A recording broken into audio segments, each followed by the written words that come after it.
Guys, this is Dr. Hill from Rayford Animal Wellness Clinic, or ROC, where pets aren't just cool, they rock. Hey, so today I wanted to talk about old kitties. I love old animals, and I have a few of my own. We're going to talk today a little bit about Dexter, who is my definite super senior, is what I saw it written as, my senior kitty. He's about 16.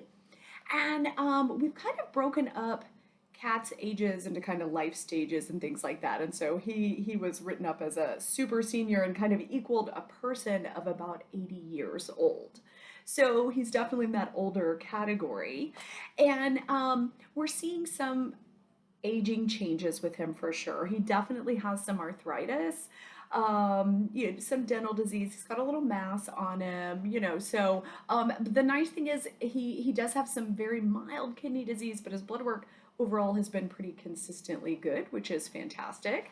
And he's doing pretty good for an old fella. But it made me think about how many cats that I see that are further along in their diseases. And if we could maybe catch them early, if I could give you some signs and things to look for to help let you know, hey, get these guys in, there are definitely things we can usually do to help prolong their quality life, right? Like not just how long they live, but how good it is for all the time that we can eke out of them. So that's my goal. And really, this one is a pretty simple one. I say that. There are three things we're going to talk about, but one is like this all-encompassing a thing. So the three things for you guys to maybe watch for that maybe aren't as obvious would be any changes in the GI tract, and I'm going to go over some in-depth things. So there's a lot on that one. That is kind of cheating. That's like a lot. And then coat quality. That's a huge one. If their coat changes, that tells us things are changing and we probably need to look into it. And then the signs of arthritis. So for Dexter, and I'm going to see if I can get some video of him and maybe show it at the end, he is super slow to lay down or to sit down. He also leaves his back feet kind of all the way down on the ground, so he doesn't hold them up, and he doesn't like to just sit in the normal cat stances because of his arthritis. So these are all things that that if you see these at home and you let me know, we can usually make a huge difference for these guys and help them to feel better.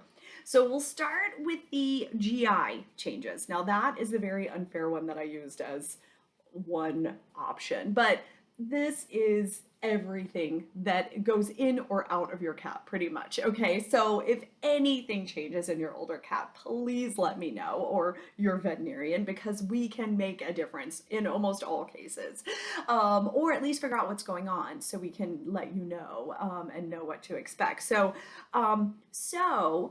Weight gain, weight loss, increased drinking, increased urinating, all the vomiting, diarrhea, basically anything you see that has to do with the GI tract. And that is because we have diseases that range. Weight loss is huge too.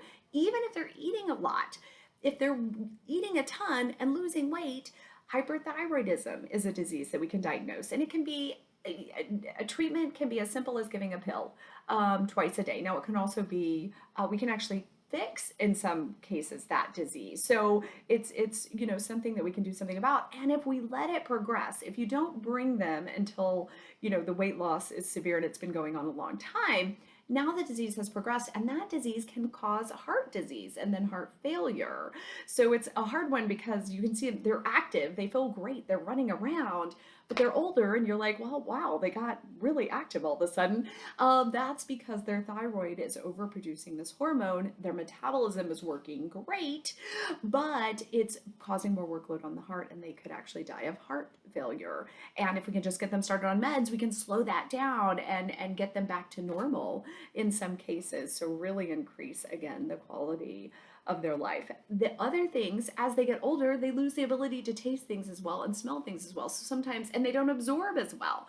So sometimes we need to feed them different foods, more food, more times in the day. Usually, I feed my animals usually twice a day. Dexter now needs some extra feedings so that he can maintain his weight. He just doesn't eat enough twice a day, and so we try to get him extra food during the day.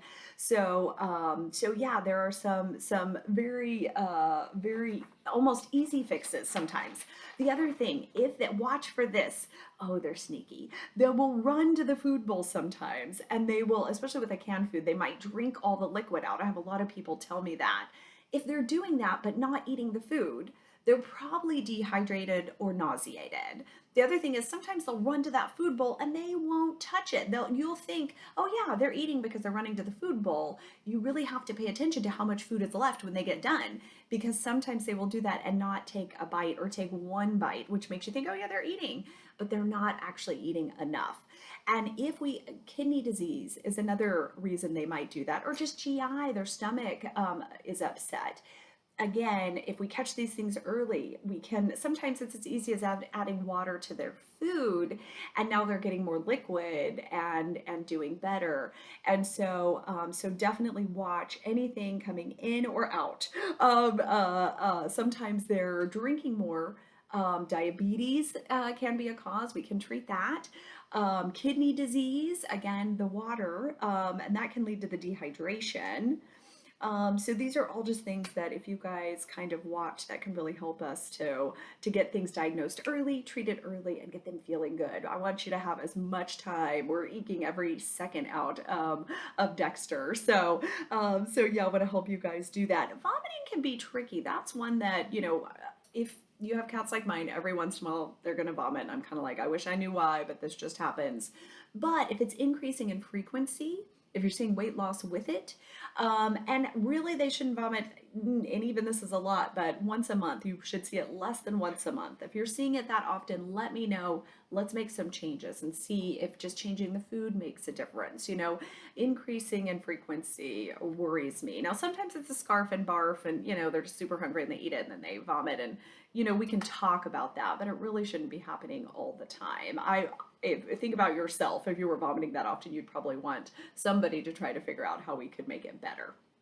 So keep those things in mind. And then the coat quality. If you start to see that clumpy coat where it's not just smooth and pretty, that means they're not grooming as well. And cats are usually pretty fastidious, at least in their main coat. So if you're seeing that clumpiness just in the back, it may be that it's arthritis and they can't reach it. So they just can't get to it. And we can help them with some grooming and things like that, but maybe there's some medications or supplements we can use for arthritis, again, to get them feeling better, to help them get back there and do that. You may still need to, do some brushing, be ready. They may not groom as well as they get older, but any sign you start to see that thickening, that clumpiness in the coat, not just mats, I mean, just when it looks a little clumpy when you look at it. Again, I'll try to get some pictures for you guys to put in at the end. If you see that, please let me know. Let's talk about some things we can do to help. That can be dehydration as well. So that kidney disease, that kind of thing, it can kind of go along with that. But again, we can help and we can make it better. And if we catch those signs, we can catch it early.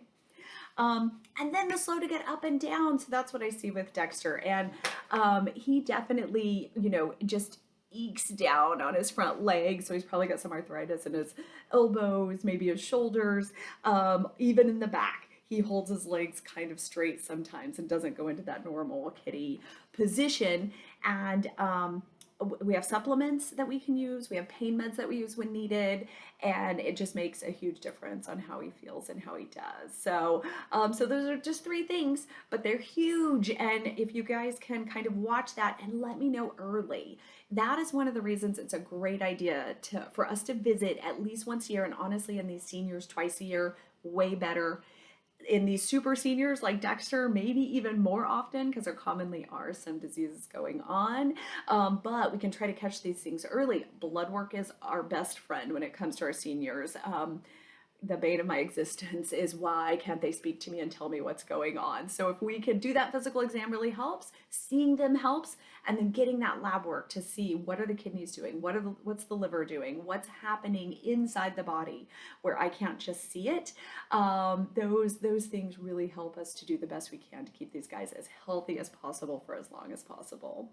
So hopefully these things help. Hopefully you guys help me to help you to help them and give us the longest time to enjoy these guys. So thank you so much for visiting and hope to see you soon.